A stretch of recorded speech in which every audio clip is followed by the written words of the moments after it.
Assalamualaikum warahmatullahi wabarakatuh. Innal hamdalillah nahmaduhu wa nasta'inuhu wa nastaghfiruh wa na'udzu billahi min syururi anfusina wa min sayyiati a'malina may yahdihillahu fala mudhillalah wa man yudhlil fala hadiyalah. Asyhadu an la ilaha illallah wahdahu la syarikalah wa asyhadu anna Muhammadan abduhu wa rasuluh.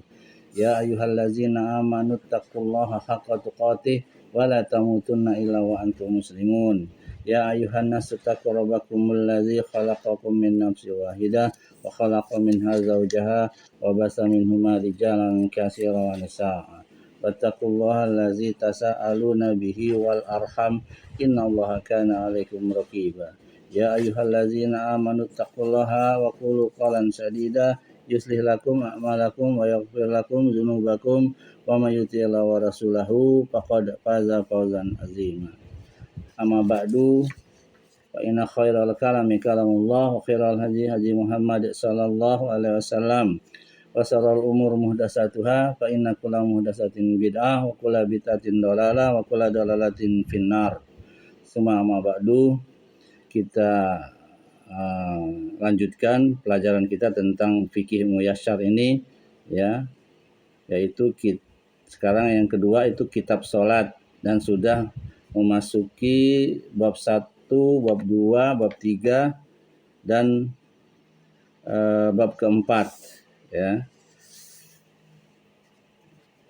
Bab ke-1 itu definisi salat, keutamaannya dan kewajiban salat 5 waktu. Bab 1, bab yang kedua itu tentang azan dan iqamah. Bab yang ketiga itu tentang waktu-waktu sholat fardu ya, waktu sholat fardu.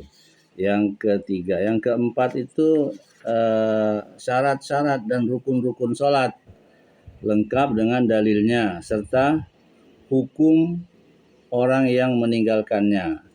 Itu bab yang keempat ya. Kemudian kita masuk sekarang ke bab yang kelima, yaitu sholat sunnah ya.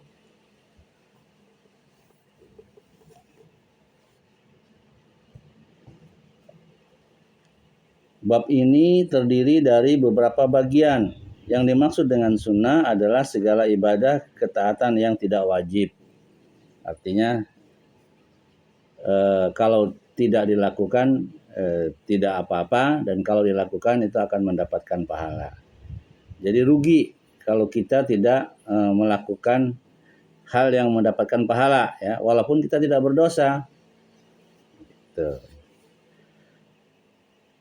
Bab ini bagian pertamanya adalah keutamaan dan hikmah pensyariatan sholat sunnah ya. Keutamaan sholat sunnah termasuk secara sarana mendekatkan diri kepada Allah yang paling utama setelah jihad di jalan Allah dan mencari ilmu, karena Nabi SAW selalu mendekatkan diri kepada Allah melalui salat-salat sunnah. Dan berdasarkan hadis Abu Hurairah radhiyallahu anhu, dia berkata, Rasulullah sallallahu alaihi wasallam bersabda, Innallaha ta'ala qala man adali waliyan faqad azanu tuhu bil harbi wa ma taqarraba ilayya abdi bisyai'in ahabba ilayya mimma tarat tuhu alaihi wa ma yazalu abdi ya wa ma yazalu abdi yataqarrabu ilayya bin nawafili hatta uhibbahu ya. Sesungguhnya Allah tabaraka wa ta'ala berfirman, barang siapa memusuhi wakilku maka aku mengumumkan peperangan terhadapnya, tidaklah hambaku mendekatkan diri kepadaku dengan sesuatu yang lebih aku cintai daripada yang aku wajibkan atasnya. Dan hambaku senantiasa mendekatkan dirinya kepadaku dengan amalan-amalan sunnah hingga akhirnya aku mencintainya. Ya, jadi kalau mau dicintai Allah, ya kita harus menambah-nambah amalan, ya, bukan cuma yang surah wajib saja. Salah sunnah itu penting, ya, karena dalam riwayat kalau begitu kita diperiksa amal kita, mana amal sholat kan yang pertama diperiksa. Kalau ada yang bolong-bolong, coba lihat sholat sunnahnya. Adakah sholat sunnahnya? Nah, ternyata ada. Nah, itulah yang akan menutup sholat wajib kita yang bolong-bolong tersebut.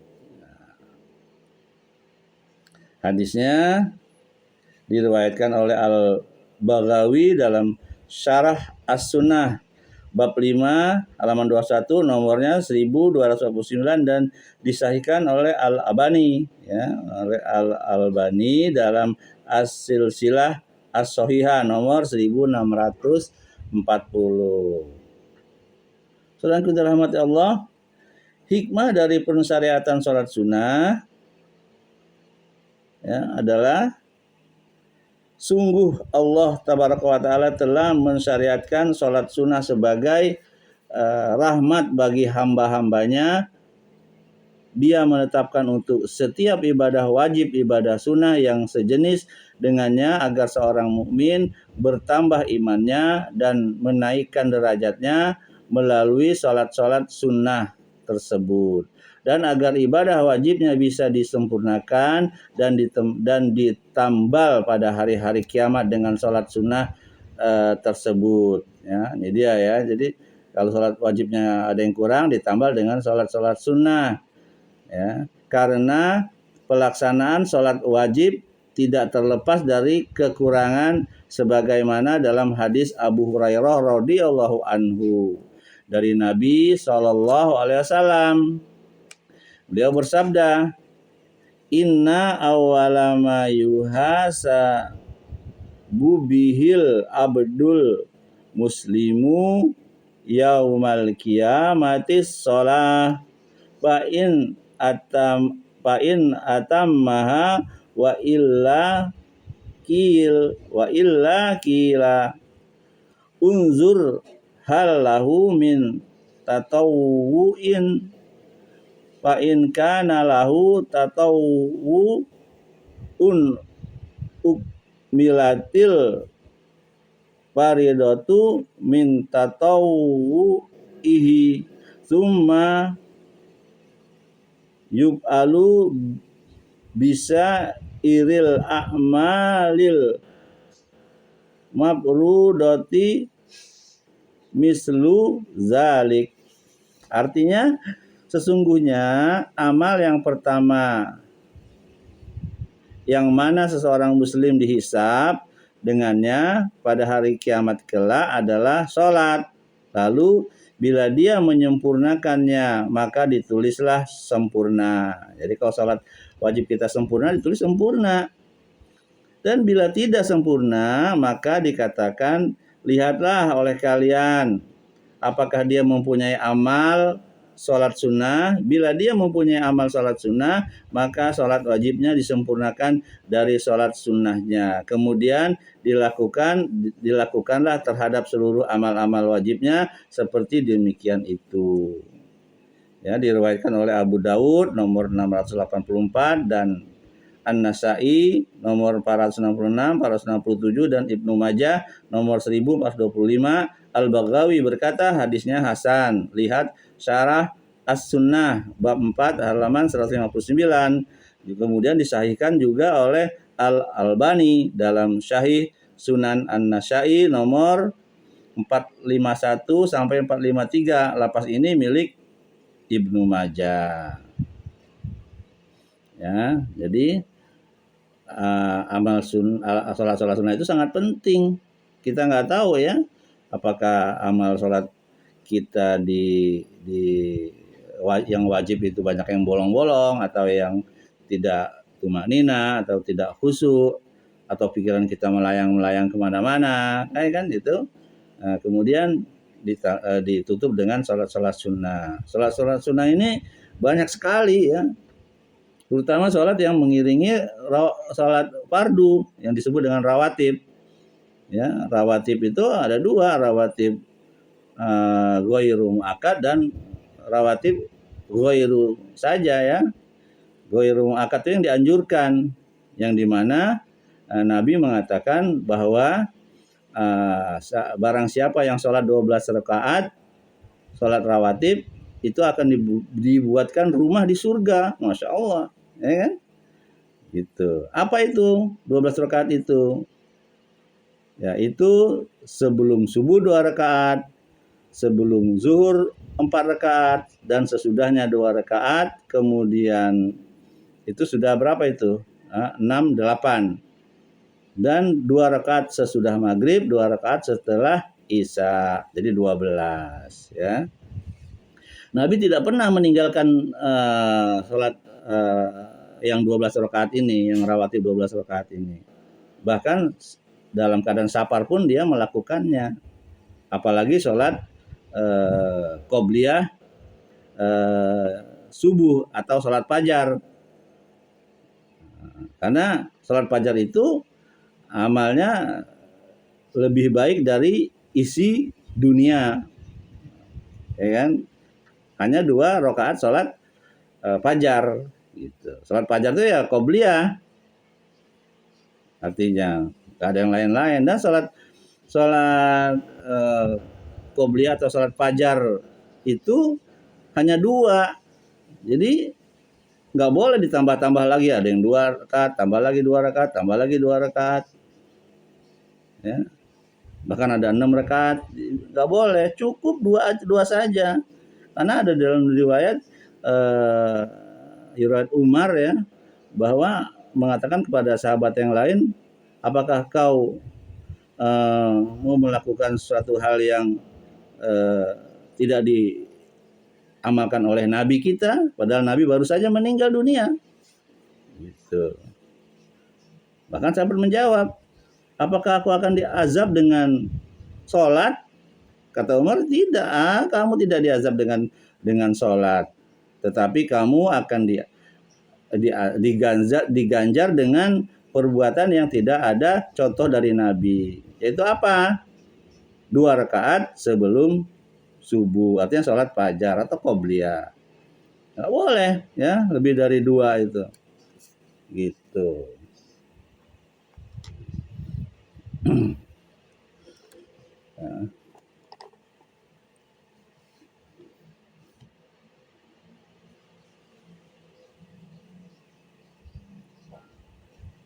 Nah, kemudian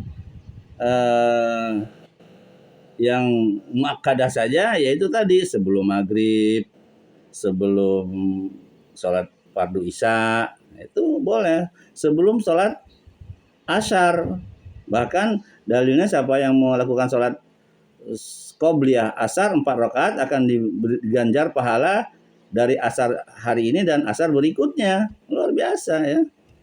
Gitu. Cuman kita males karena kita tidak mengetahuinya faedah daripada apa amal-amal yang kita lakukan. Kita yang penting sholat, bagus ya ke masjid, gitu kan. Tapi kita lebih bernilai bila kita mempunyai ilmu dalam melakukan ibadah-ibadah kepada Allah. Nggak boleh ikut-ikutan. Kalau kita belum tahu dalilnya, ya ngapain? Nggak perlu kita melakukan. Ya, karena kita akan ditanya nanti, apa yang kamu lakukan? Salat apa? Gitu. Itu dari sholat rawatib. Ya. Kemudian ditambah lagi dengan sholat duha. Duha katanya duha itu bisa 8 rakaat, bisa 12 rakaat. Ya. Yang saya ketahui dari kitab Yazid ya, rahimahullah, bahwa yang 12 rakaat itu hadisnya dhaif. Yang sah itu adalah 8 rakaat.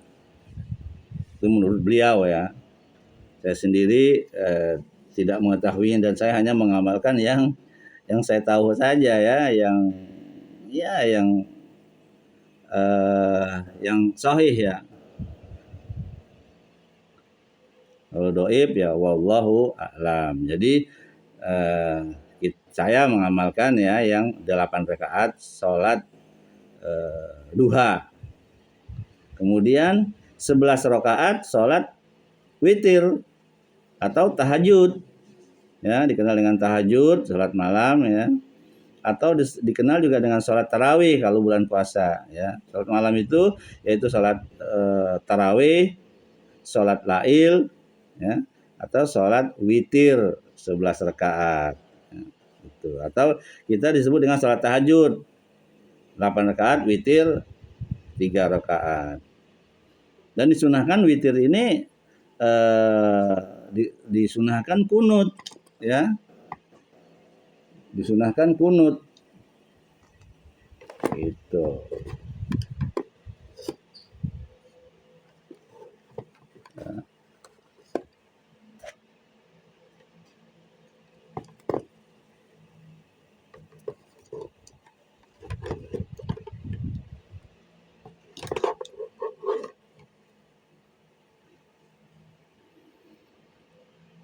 Ya. Kunut itu juga dalam witir itu terjadi hilafiyah ya. Ada yang mengatakan setiap witir, ada yang mengatakan di bulan Ramadan saja, ada yang mengatakan 10 hari di bulan Ramadan atau pertengahan Ramadan ya. Tapi karena itu sunnah, boleh kita lakukan dan boleh juga tidak. Bukan kunut subuh ya. Itu bagian yang pertama ya, tentang sholat sunnah. Bagian kedua, pembagian sholat sunnah. Sholat sunnah terbagi menjadi 2. Pertama, sholat yang terikat dengan waktu-waktu tertentu dan disebut dengan sholat sunnah muqayyad. Ya, terikat dengan waktu-waktu tertentu disebut dengan muqayyad. Di antara sholat-sholat ini ada yang mengikuti sholat wajib seperti sunnah rawatib. Nah, tadi sudah saya jelaskan ya. Dan di antaranya ada yang tidak mengikuti sholat wajib seperti sholat witir, duha, dan kusuf atau gerhana. Ya. Tuh. Dalilnya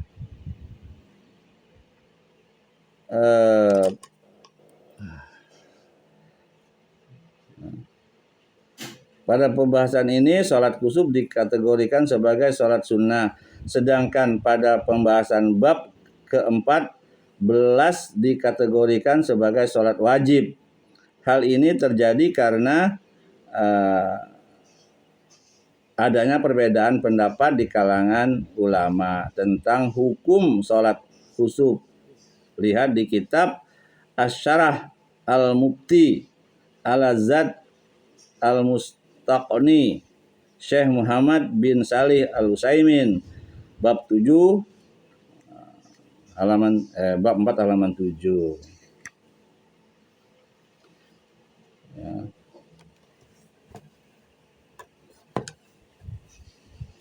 Kemudian bagian yang kedua. Ya, bagian kedua itu tadi ya. Sholat yang terikat dengan waktu disebut dengan muqayyad.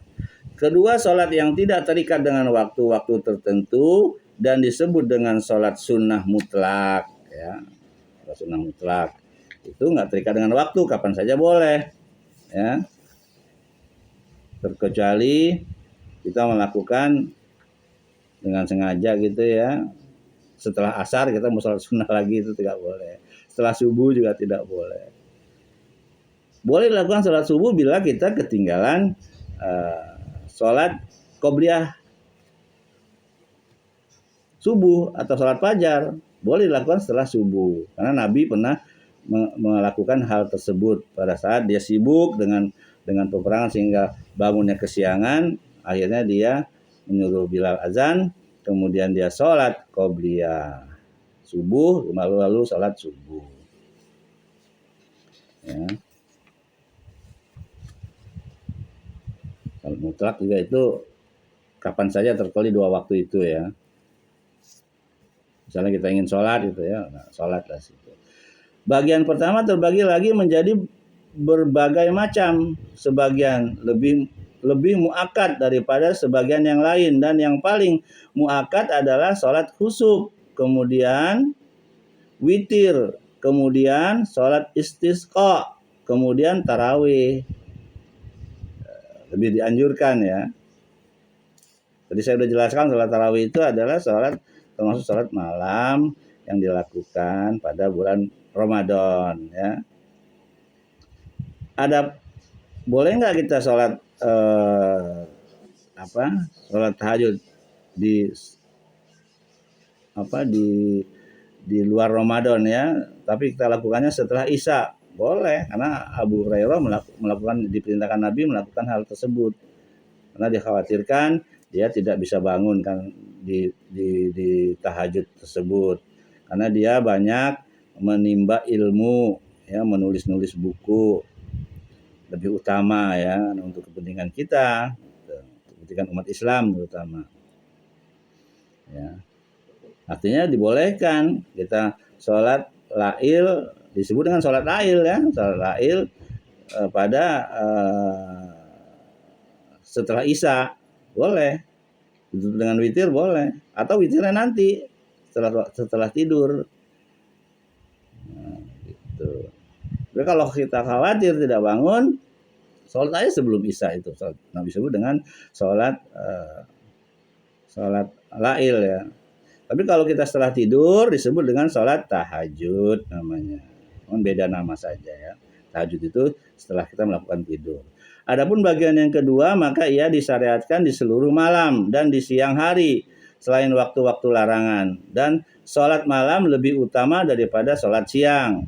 Sholat malam itu ya tadi sholat lail, sholat tahajud itu ya, witir juga. Kalau siang itu ya duha ya. Waktunya sampai mendekati zuhur ya. Dari suruk ya, setelah matahari di sembenggalan galah, hitungannya seperti itu. Bagian yang ketiga, sholat sunnah yang dianjurkan berjamaah. Disunahkan sholat berjamaah untuk sholat tarawih, istisqa, dan khuf. Nah, itu ya.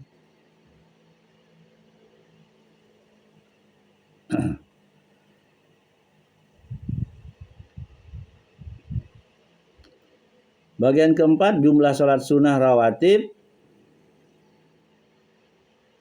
Ya, kata ar-rawatib adalah jamak dari ar-ratibatu,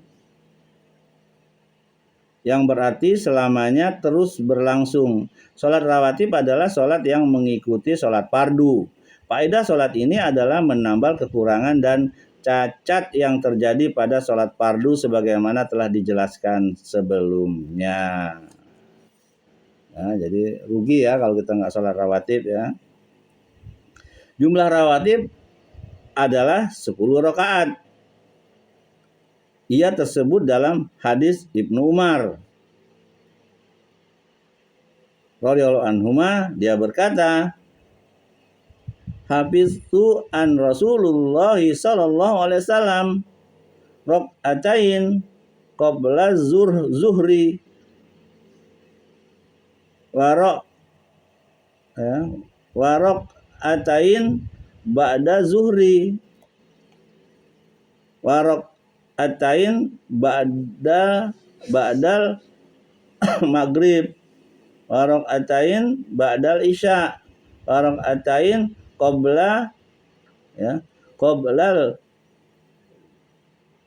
godati kanat sa'atun la adhulu ala Rasulillah sallallahu alaihi wasallam fiha fahadda satni hab sotu annahu kana iza tola al fajru wa azanal muazzinu sholla rakaatain ya. Aku menghafal dari Rasulullah, ya, kata Umar ya, sallallahu alaihi wasallam, 2 rakaat sebelum zuhur, 2 rakaat sesudah zuhur, 2 rakaat sesudah maghrib, 2 rakaat sesudah isya, dan 2 rakaat sebelum subuh. Ini adalah waktu di mana aku tidak masuk menemui Rasulullah SAW padanya. Lalu Hafsah menceritakan kepadaku bahwa bila fajar terbit dan muazin telah mengumandangkan azan, maka beliau sholat 2 rakaat. Ya, dalilnya muttafaqun alaih. Ya. Artinya muttafaqun alaih ini adalah kesepakatan antara Bukhari dan Muslim. Ya, Bukhari nomornya 1181 dan Muslim nomornya 729. Itu ya. Jadi yang mengiringi sholat fardu itu ya 10. Tapi ada dalil yang lain tadi yang saya sebutkan ya. Barang siapa yang ingin dibangunkan rumah di surga, sholat 12 rakaat rawatib yang mengiringi itu. Tadi 4 rakaat. Tadi kalau di sini kan dijelaskan 2 rakaat zuhur, 2 rakaat setelahnya. Jadi totalnya ya 10. Kalau 4 rakaat sebelum zuhur, 2 rakaat setelahnya, jadi 6 ditambah sesudah maghrib, sesudah isya, dan sebelum subuh. Jadi 6 dan jadi 12. Seorang muslim ditekankan untuk menjaga 12 rakaat berdasarkan sabda Nabi berikut. Nah, ini ya. Dalilnya 12 rakaat. Ma min abdin muslimin yusolli lillahi ta'ala fi kulli yaumin sinta asrota rok'atan illa banallaha lahu baitan au illa bunya lahu baitun fil jannah. Nah, ini tadi ya. Tidaklah seorang hamba muslim sholat karena Allah tabaraka wa ta'ala pada setiap harinya 12 rakaat, melainkan pasti Allah akan bangunkan untuknya sebuah rumah, atau melainkan pasti dibangunkan untuknya sebuah rumah di surga. Ya, dalilnya ini diriwayatkan oleh Muslim nomornya 728 dari hadis Ummu Habibah radhiyallahu anha. 12 rakaat ini adalah 10 rakaat yang disebutkan dalam hadis Ibnu Umar. Hanya saja sebelum zuhur adalah 4 rakaat, yakni ditambah 2 ya sebelum zuhur.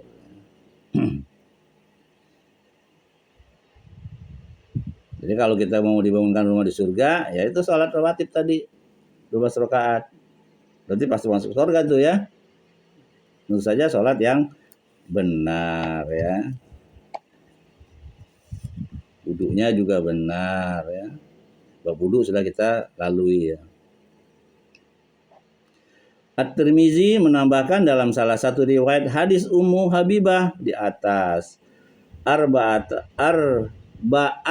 qabla zuhri wa raka'ataini ba'daha wa raka'ataini ba'dal maghrib wa raka'ataini ba'dal isya wa raka'ataini qabla sholatil fajr. Nah, sholatil fajri ya. 4 rakaat sebelum zuhur dan 2 rakaat sesudahnya. 2 rakaat sesudah maghrib, 2 rakaat sesudah isya, dan 2 rakaat sebelum subuh. Ya. Jami At-Tirmizi nomor 415, beliau berkata Hasan Sahih, disahihkan oleh Al-Albani dalam Sahih Sunan At-Tirmizi nomor 833 dan 839. Dan berdasarkan apa yang diriwayatkan secara sahih dalam Asy-Syahih dari Aisyah radhiyallahu anha, dia berkata, "Kana Nabiyyu sallallahu alaihi wasallam yada'u arba'an qabla zuhri." Nabi SAW tidak pernah meninggalkan 4 rakaat sebelum zuhur. Ini diriwayatkan oleh Al-Bukhari nomor 1182. Rawatib yang paling muakkad ditekankan adalah 2 rakaat sebelum subuh. Nah, ini tadi ya, Nabi tidak pernah tinggal ya 2 rakaat sebelum subuh. Bahkan kalau tertinggal dia qadha ya setelah subuh, setelah subuh, setelah salat subuh. Sunnah qobliyah fajar berdasarkan sabda Nabi SAW, raqatal fajri khairun minad dunya wa ma fiha. 2 rakaat sebelum subuh adalah lebih baik dari dunia dan apa yang ada di dalamnya. Masya Allah ya. Kasih secuil dunia aja kita udah senang ya, apalagi seluruh dunia dan isinya. Masya Allah. Sayang sekali kalau kita tidak meninggalkan ini ya. Kalau kita meninggalkan sholat fajar ini ya. Dan berdasarkan ucapan Aisyah radhiyallahu anha tentang 2 rakaat ini, walam yakun yada'uhuma abadan. Nabi SAW tidak pernah meninggalkan keduanya selama-lamanya. Ya kan? Ini yang paling tidak pernah ditinggalkan. Kalau 12 rakaat itu ada kalanya dia sibuk ya dalam peperangan, dia safar misalnya, dia tidak melakukannya. Tapi kalau salat fajar tidak pernah dia tinggalkan walaupun sesibuk apapun. Ya. Diriwayatkan oleh Al-Bukhari nomor 1159. Bagian yang kelima, tadi bagian keempat ya. Bagian yang kelima, hukum sholat witir, keutamaannya dan waktunya. Hukumnya sunnah muakkad. Rasulullah SAW mengajak dan menganjurkan seraya beliau bersabda, Innallaha witrun yuhibbul witra. Sesungguhnya Allah itu witir, artinya satu esa ya, mencintai yang witir atau itu yang ganjil-ganjil ya. Dalilnya muttafaqun alaih. Nabi SAW juga bersabda, ya ahlal Qur'an au tiru fa innallaha witrun yuhibbul witra. Wahai ahli Al-Quran, berwitirlah karena sesungguhnya Allah itu witir, mencintai hal witir atau yang ganjil. Diriwayatkan oleh Abu Daud dan yang lainnya. Waktunya antara sholat isya dengan sholat subuh ya, panjang ya, berdasarkan ijma para ulama yang mendasarkannya pada perbuatan dan sabda Nabi SAW. Beliau bersabda, Innallaha amaddakum bisolatihi khairun lakum min humrin na'am. Sholatul witrima bainal isya ila tulu il fajr ya. Sesungguhnya Allah memberikan tambahan kepada kalian melalui sebuah sholat yang lebih baik bagi kalian daripada unta merah, yaitu sholat witir, yang waktunya antara sholat isya sampai terbit fajar. Diriwayatkan oleh Abu Daud dan yang lainnya ya. Seperti At-Tirmizi, Al-Hakim ya, beliau mensahihkannya, dan Az-Zahabi menyetujuinya. Al-Albani berkata sahih tanpa ucapan. Hiya khairun lakum min umrin na'am. Ia lebih baik bagi kalian daripada unta merah.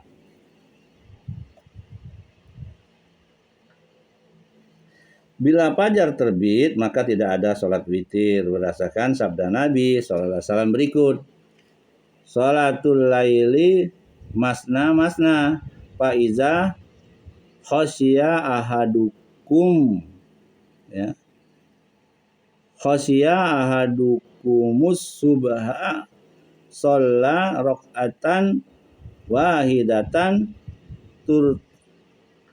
tiru lahu ma qad sholla.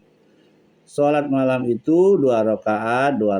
Lalu bila salah seorang dari kalian khawatir akan masuk waktu, atau masuk subuh maksudnya, maka hendaklah dia sholat 1 rakaat, di mana ia sholat witir, mengganjilkan untuknya sholat yang telah dilakukannya.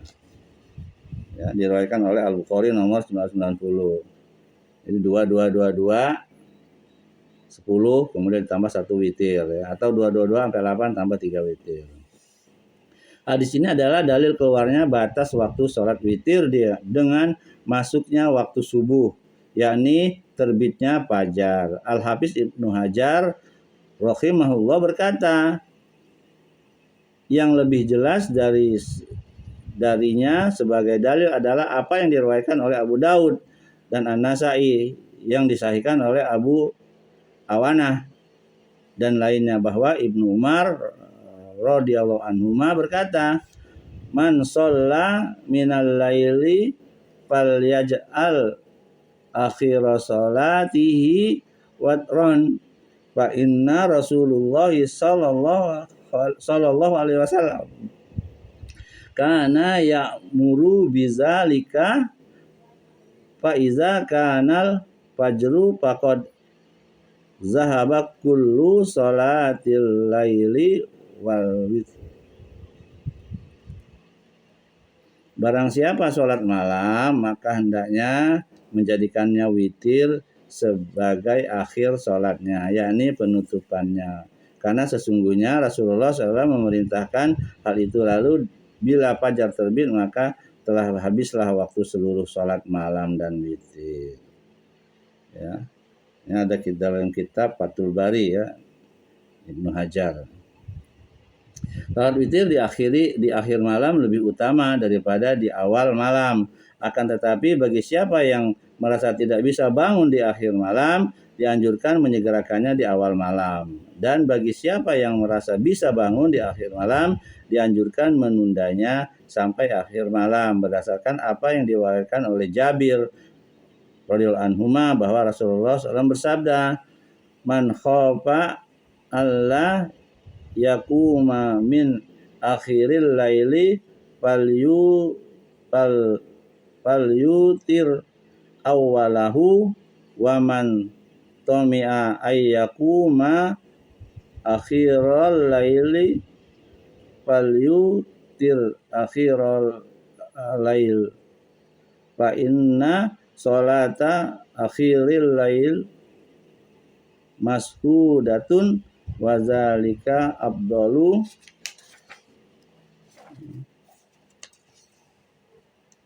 Artinya barang siapa khawatir tidak bangun di akhir malam, maka hendaknya berwitir di awalnya. Barang siapa berharap bisa bangun di akhir malam, maka hendaknya berwitir di akhir malam. Karena sesungguhnya sholat di akhir malam itu disaksikan oleh para malaikat dan hal itu lebih utama. Masya Allah ya.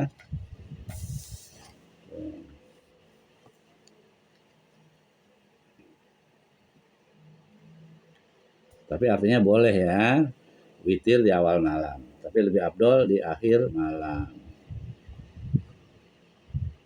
Diriwayatkan oleh Muslim nomor 755. Bagian yang keenam, tata cara sholat witir dan jumlah rakaatnya. Sholat witir minimal 1 rakaat berdasarkan hadis Ibnu Umar radhiyallahu anhu dan Ibnu Abbas radhiyallahu anhu yang marfu, artinya sampai ke Nabi ya. Al-witru rakaatun min akhiril lail. Witir itu 1 rakaat di akhir malam. Diriwayatkan oleh Muslim nomor 752 753.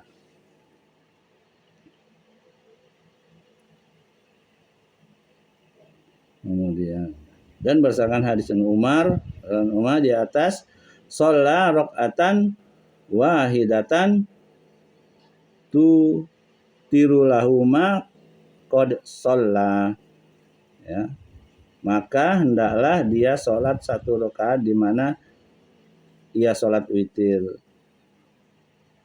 mengganjilkan untuknya sholat yang telah dilakukannya.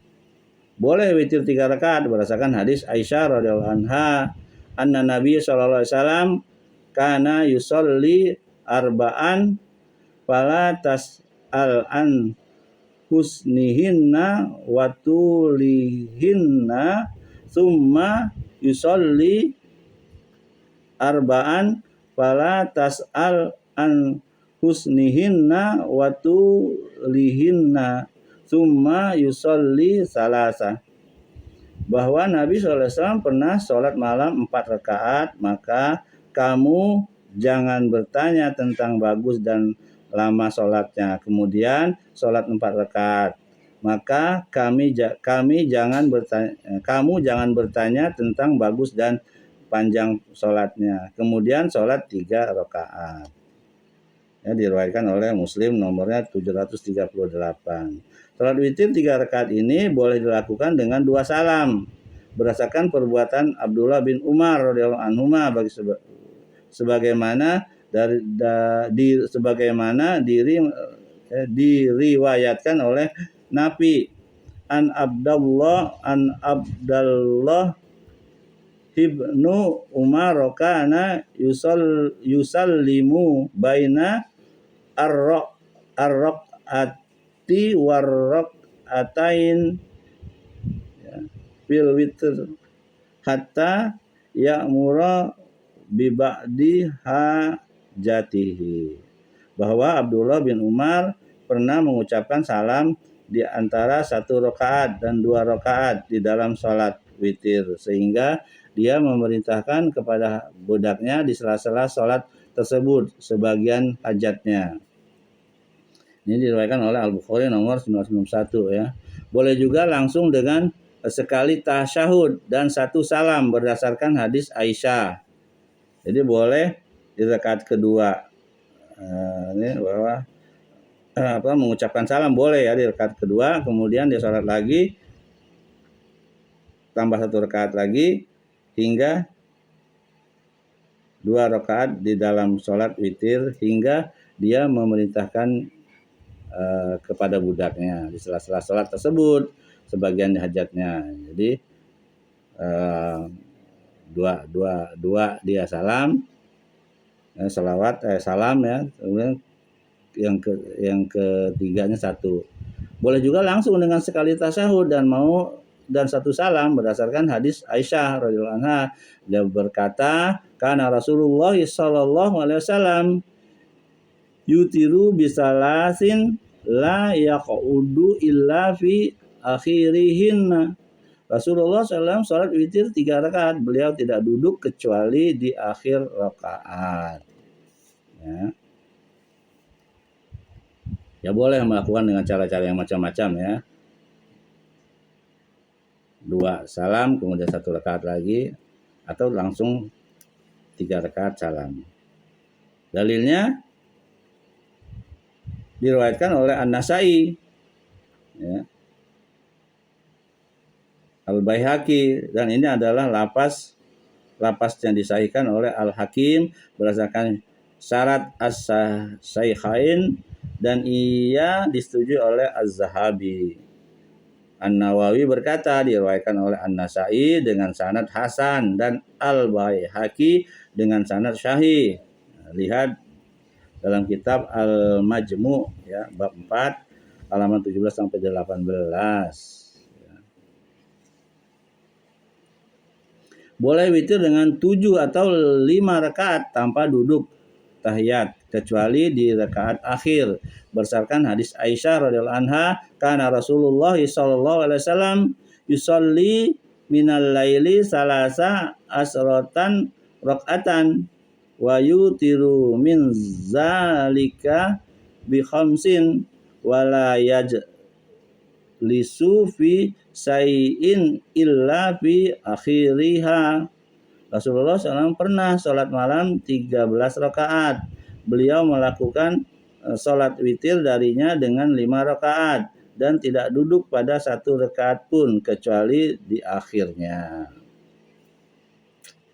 Begitu ya. Luar biasa ini ilmu yang sangat bermanfaat ya. Kita minta kepada Allah agar diberikan ilmu yang bermanfaat, rezeki yang halal, amal yang diterima. Allahumma inni as'aluka ilman nafi'an wa rizqan thayyiban wa amalan mutaqabbalan.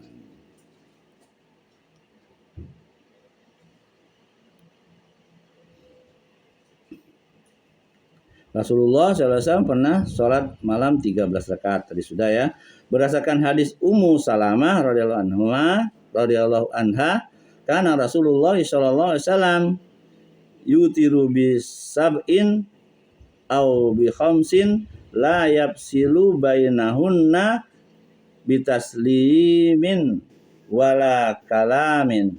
Rasulullah SAW pernah melakukan sholat witir dengan 5 atau 7 rakaat, di mana beliau tidak memisahkan di antaranya dengan salam maupun ucapan. Ini diriwayatkan oleh Ibnu Majah nomor 1192, disahkan oleh Al-Albani dalam Sahih Sunan Ibnu Majah ya, nomor 980. Bagian yang ke-7, waktu yang dilarang melakukan sholat sunnah.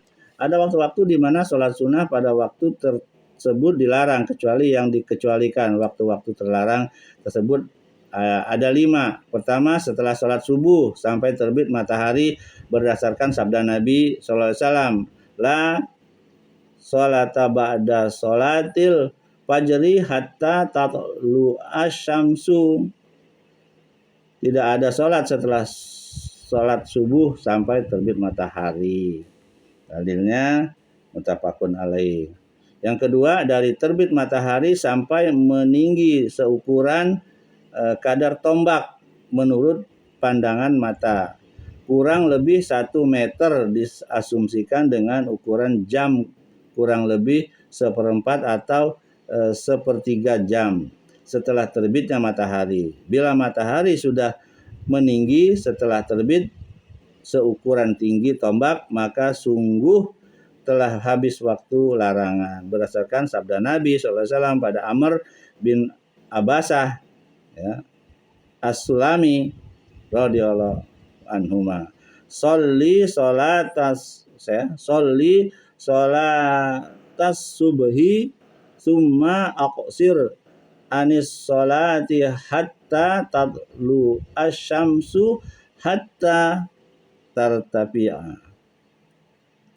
Sholatlah subuh, kemudian tahanlah dirimu dari sholat sampai matahari terbit sehingga ia naik. Ya. Diriwayatkan oleh Muslim ini ya. Kemudian dan berdasarkan hadis Uqbah bin Amir yang akan hadir berikut. Itu yang ketiga, itu yang kedua ya. Yang ketiga yang dilarang waktu sholat saat matahari tegak. Ya, tegak artinya sholat zuhur ya, sebelum mau zuhur ya. Maksudnya puncak ketinggiannya karena matahari naik di ufuk, lalu apabila telah selesai maka mulailah turun ya. Di atas kepala ya, tegak di atas kepala, dia sudah mendekati zuhur kepada di atas kepala hingga ia tergelincir ke arah barat dan masuk waktu zuhur ya. Jadi mendekati zuhur, kemudian dia bergelincir ke barat, baru zuhur ya. Itu nggak boleh kita sholat ya pada matahari kita tegak ya. Artinya badan kita atau ukurannya sama ya, nggak kelihatan menutup.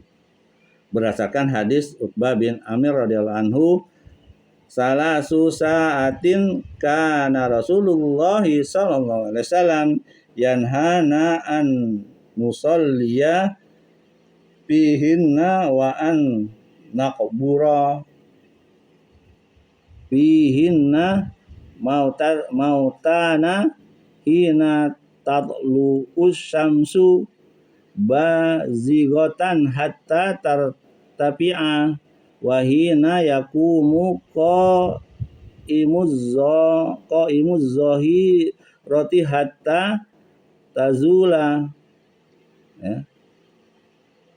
Wahina tatadayyafu lil ghurubi hatta taghrub ya. Ada 3 waktu di mana Rasulullah SAW melarang kami untuk melakukan sholat di dalamnya dan menguburkan jenazah kami. Saat matahari terbit secara jelas sampai ia naik. Saat orang yang berdiri siang hari tidak memiliki bayangan. Nah itu tadi ya. Matahari tepat di atas kepala sampai ia tergelincir dan saat ia menjelang terbenam sampai ia terbenam. Ya. Ini dekat maghrib ya.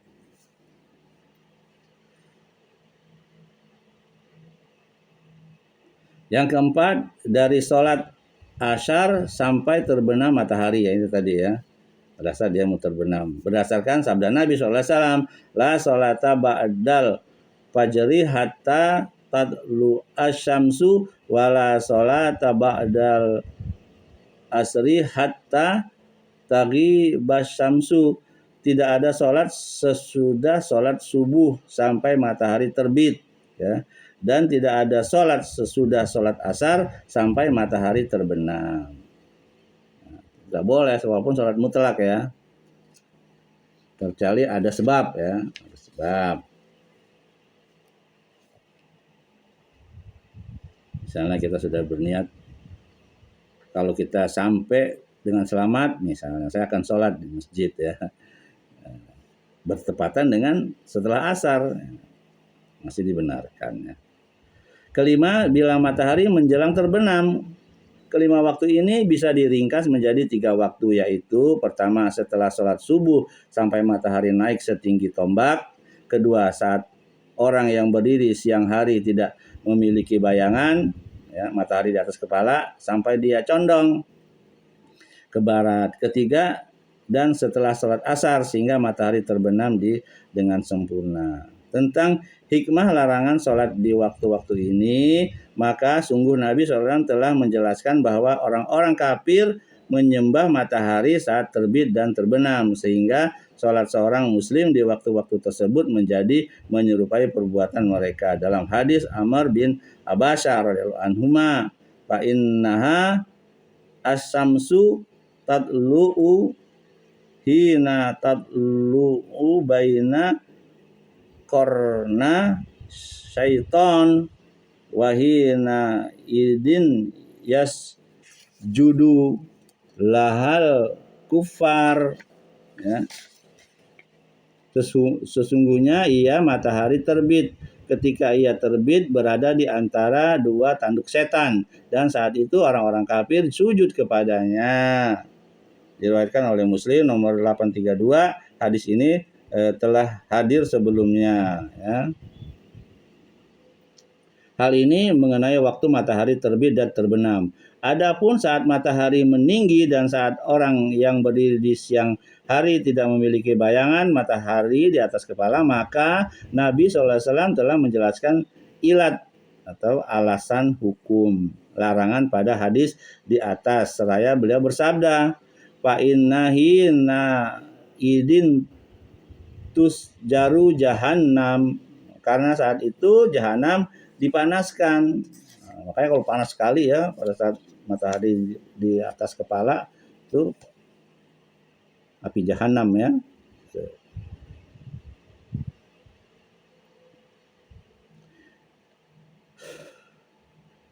Tidak boleh sholat sunnah di waktu-waktu ini kecuali sholat yang dikecualikan oleh dalil seperti 2 rakaat tawaf berdasarkan sabda Nabi SAW.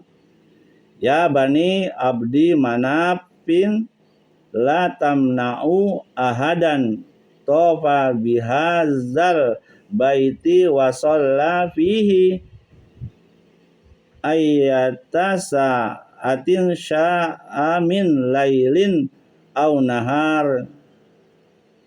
Wahai bani Adam, wahai bani Abdul Manaf, janganlah kalian melarang siapapun tawaf di Ka'bah ini dan melakukan sholat padanya kapanpun dia ingin, siang maupun malam.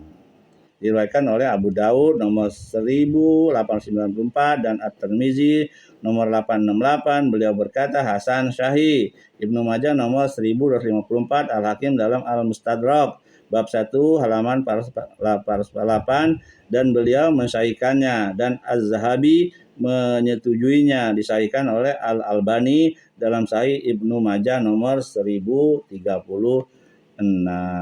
Demikian saudara rahmat Allah ya. Demikian juga mengkodok qobliyah subuh. Nah, ini tadi ya, boleh mengkodok qobliyah subuh. Nabi pernah melakukannya, kan dia ketiduran, kemudian menyuruh Bilal azan, kemudian dia sholat qobliyah, kemudian sholat subuh. Ya. Dia juga mengkodok qobliyah subuh sesudah sholat subuh. Boleh ya. Kodok sunat zuhur sesudah asar. Boleh.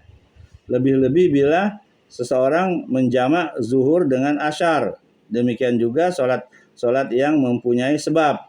Seperti sholat janazah, tahiyatul masjid, sholat gerhana. Maka hal ini dibolehkan. Demikian juga mengkodok sholat fardu yang tertinggal di waktu-waktu tersebut berdasarkan keumuman sabda Nabi SAW, manna ma'an sholatin aw nasiyaha fal yusolliha iza zakaroha. Barang siapa tertidur dari suatu sholat atau terlupa darinya ya, maka hendaknya dia melakukan sholat ketika dia mengingatnya. Gitu. Hadisnya diriwayatkan oleh Muslim nomor 684. Karena sholat fardu yang tertinggal adalah hutang yang wajib ditunaikan, maka ia harus dibayar ketika seseorang mengingatnya. Harus dibayar ya. Mengkodok, atau kalau ketinggalan itu mengkodok, atau dia kalau lupa juga mengkodok. Jadi semua sholat baik fardu maupun sunnah boleh dikodok. Ya. Apalagi kita sering melakukan, ternyata ketinggalan kita, misalnya sholat qobliyah zuhur, ya.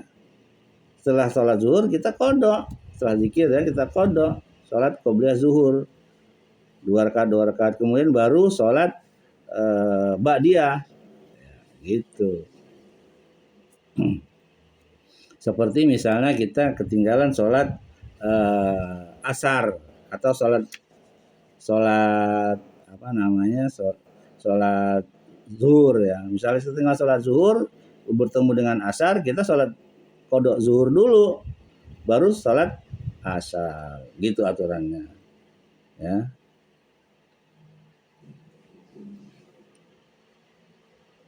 Itu saja yang bisa saya sampaikan. Mudah-mudahan ini bermanfaat untuk diri saya, menambah ilmu saya, dan bermanfaat untuk antum semua ya.